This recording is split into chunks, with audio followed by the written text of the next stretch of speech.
സംഭവിക്കുന്നത് സർക്കാർ പോലീസിനെ ഉപയോഗിച്ചുകൊണ്ട് ഭരണകൂട ഭീകരത നടപ്പാക്കാൻ ശ്രമിക്കുക. യൂത്ത് കോൺഗ്രസ് സംസ്ഥാന പ്രസിഡന്റ് രാഹുൽ മാങ്കൂട്ടത്തിൽ പോലീസ് പ്രതിയാക്കിയതിനെ തുടർന്ന് ഒളിവിൽ പോയ ആളല്ല, കൊലക്കേസിലെ പ്രതിയല്ല. അദ്ദേഹം വിസിബിളായിരുന്നു എല്ലാ സ്ഥലത്തും. DGP ഓഫീസ് മാർച്ചിലുണ്ടായിരുന്നു, ജയിലിൽ സഹപ്രവർത്തകരെ കാണാൻ പോയിട്ടുണ്ടായിരുന്നു, ജാമ്യം കിട്ടിയ സഹപ്രവർത്തകർക്ക് സ്വീകരിക്കാൻ പോയിട്ടുണ്ടായിരുന്നു. സംസ്ഥാനത്ത് നിരവധി വിചാരണ സദസ്സുകളിൽ UDF നടത്തിയ പരിപാടികളിലെല്ലാം പങ്കെടുത്തിട്ടുണ്ടായിരുന്നു.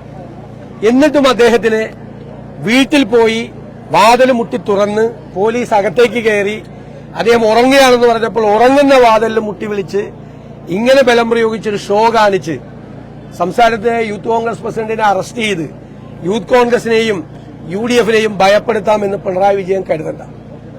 താൻ ജാമ്യമെടുക്കില്ല, തന്റെ സഹപ്രവർത്തകർ ജയിലിൽ പോയതുപോലെ ജയിലിൽ പോകാം എന്ന് പറഞ്ഞ ആളാണ് രാഹുൽ മാങ്കൂട്ടത്തിൽ. ഞങ്ങളാണ് അദ്ദേഹത്തെ നിർബന്ധിച്ചത്.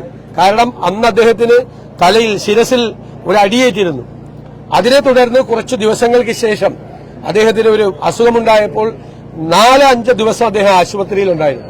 തിരുവനന്തപുരത്ത് ഒരു പ്രധാന ആശുപത്രി. ആ ആശുപത്രിയിൽ അല്ലാതായ എല്ലാ ദിവസവും അദ്ദേഹം പുറത്തുണ്ടായിരുന്നു. ഇന്നലെയും അദ്ദേഹം കൊല്ലത്ത് കുണ്ടറയിൽ ഒരു പരിപാടിയിൽ ചടങ്ങാൻ എന്നോടൊപ്പം ഉണ്ടായിരുന്നു.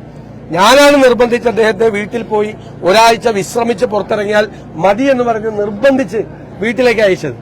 അപ്പോ ചികിത്സയെ തുടർന്ന് വിശ്രമിക്കാൻ വേണ്ടി വീട്ടിലേക്ക് ഞങ്ങൾ അയച്ച ഒരാളെയാണ് ഇവര് വീട്ടിൽ കയറി വന്ന് അറസ്റ്റ് ചെയ്ത് ഭീഷണിപ്പെടുത്താൻ നോക്കുന്നത്. ആരെ പഠിപ്പിക്കാൻ നോക്കുകയാണെങ്കിൽ ഇദ്ദേഹം ആരെ പഠിപ്പിക്കാൻ നോക്കുകയാണ്? ഈ കോടതി പറഞ്ഞിട്ട് ജാമ്യമില്ലാത്ത കേസെടുത്ത മുഖ്യമന്ത്രിയുടെ ഗൺമാന്മാര് മുഖ്യമന്ത്രിയുടെ ഇടതുഭാഗത്തും വലതുഭാഗത്തും നടക്കാണ്. അവരെ അറസ്റ്റ് ചെയ്യില്ല. അവർക്ക് മൊഴി കൊടുക്കാൻ നേരെയില്ല. മൊഴി കൊടുക്കാൻ പോലീസ് വിളിച്ചിട്ട് മൊഴി കൊടുക്കാൻ കോടതി ആവശ്യപ്പെട്ടനുസരിച്ച് ജാമ്യമില്ലാത്ത കേസെടുത്ത മുഖ്യമന്ത്രിയുടെ ഗൺമാന്മാർ രണ്ടുപേരും ഇതുവരെ പോലീസ് സ്റ്റേഷനിൽ പോയി ഹാജരായിട്ടില്ല. ഞാൻ നിൽക്കുന്നത് ചാലക്കുടിയിലാണ്. ചാലക്കുടിയിൽ പോലീസ് ജീപ്പിന്റെ മീതെ കയറി പോലീസ് ജീപ്പ് അടിച്ചു തകർത്ത ആളെ പോലീസ് അറസ്റ്റ് ചെയ്തപ്പോൾ അയാളെ രക്ഷിച്ച് കൂട്ടിക്കൊണ്ടുപോയ CPM ഏരിയ കമ്മിറ്റി സെക്രട്ടറിയെ ഇതുവരെ അറസ്റ്റ് ചെയ്തിട്ടില്ല.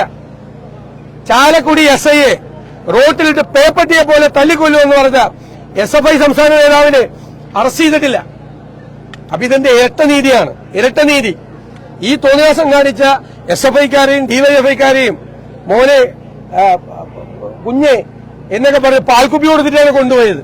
യൂത്ത് കോൺഗ്രസ് സംസ്ഥാന പ്രസിഡന്റിന്റെ വീട്ടിൽ കയറി പോലീസ് സംസ്ഥാന പ്രസിഡന്റിനെ അറസ്റ്റ് ചെയ്തെങ്കിൽ അതിന്റെ തക്കതായ തിരിച്ചടി ഈ സർക്കാരിനുണ്ടാവും എന്ന് വളരെ വിനയത്തിൽ ഒരു മുന്നറിയിപ്പ് മാത്രമാണ് ഞങ്ങൾ നൽകുന്നത്. പിന്നീട് നമുക്ക് കാണാം.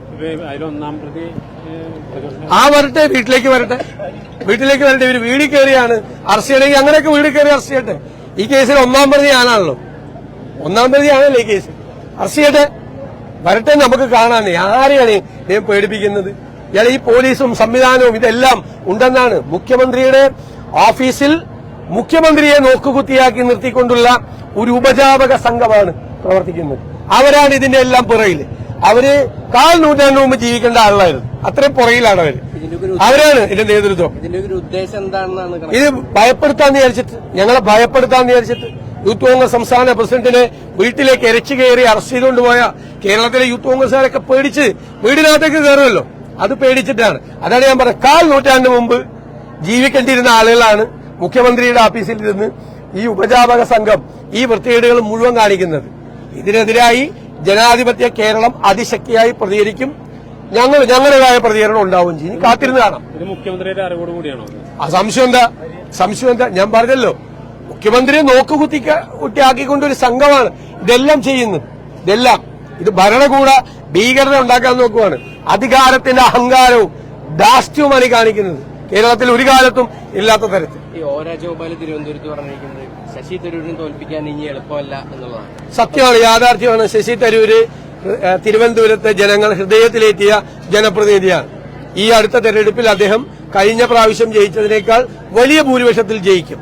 ആ യാഥാർത്ഥ്യം BJPയുടെ സമന്വിതരായ നേതാക്കൾക്ക് പോലും മനസ്സിലായി തുടങ്ങിയതിൽ ഞങ്ങൾക്ക് സന്തോഷം. ഈ തൃശ്ശൂർ അന്തരീക്ഷം മോശമായിക്കൊണ്ടിരിക്കുകയാണല്ലോ. BJP സജീവമായിട്ട് TM പ്രതാപനെതിരെ വർഗീയാരോപണങ്ങളടക്കം ഉന്നയിക്കുകയാണ്. ഒരു കാരണവശാലും BJP ജയിക്കില്ല. BJP ശ്രമിക്കുന്നത് ഭിന്നിപ്പുണ്ടാക്കാൻ വേണ്ടിയിട്ടാണ്. ഭിന്നിപ്പുണ്ടാക്കാൻ വേണ്ടി. ആ ഭിന്നിപ്പുണ്ടാക്കാൻ ഞങ്ങൾ സമ്മതിക്കില്ല. തൃശ്ശൂരും കഴിഞ്ഞ പ്രാവശ്യം ടി.എൻ. പ്രതാപൻ ജയിച്ചതിനേക്കാൾ വലിയ ഭൂരിപക്ഷത്തിൽ ഞങ്ങൾ ജയിക്കും. ജനങ്ങൾ ഇതൊക്കെ നോക്കിക്കാണുന്നുണ്ട്. ഈ നാടകങ്ങളെല്ലാം നോക്കിക്കാണുന്നുണ്ട്. നാരീശക്തി, ഇത് ഗുസ്തി താരങ്ങളുടെ, വനിതാ താരങ്ങളുടെ കണ്ണീരിൽ ചവിട്ടിയാണ് പ്രധാനമന്ത്രി ഇവിടെ വന്നിട്ട് നാരീശക്തിയെക്കുറിച്ച് പ്രസംഗിച്ചത്. നാരീശക്തി, നാട് മുഴുവൻ സ്ത്രീകൾ വേട്ടയാടപ്പെടുമ്പോൾ അതുമ്പോൾ ഒരു പണിയും ചെയ്യാതെ നോക്കിയിരിക്കുന്ന പ്രധാനമന്ത്രിയാണ് ഇവിടെ വന്ന് നാരീശക്തിയെക്കുറിച്ച് പറഞ്ഞത്. ഇതെല്ലാം ബി.ജെ.പിയുടെ നാടകങ്ങളാണ്. അതൊന്നും വിലപ്പോവില്ല. ഇത് ജനാധിപത്യ കേരളമാണ്, മതേതര കേരളമാണ് എന്ന് തൃശ്ശൂർ ഒരിക്കൽ കൂടി തെളിയിക്കും. ഈ രാഹുൽ മാങ്കൂട്ടത്തിന്റെ ഇതിനെതിരെ വിഷയത്തിൽ കോൺഗ്രസ് ആ സമരം സജീവമായി ഏറ്റെടുക്കും. അല്ല, തീർച്ചയായിട്ടും ഞങ്ങൾ എല്ലാവരോടും ആലോചിച്ചുകൊണ്ടിരിക്കും.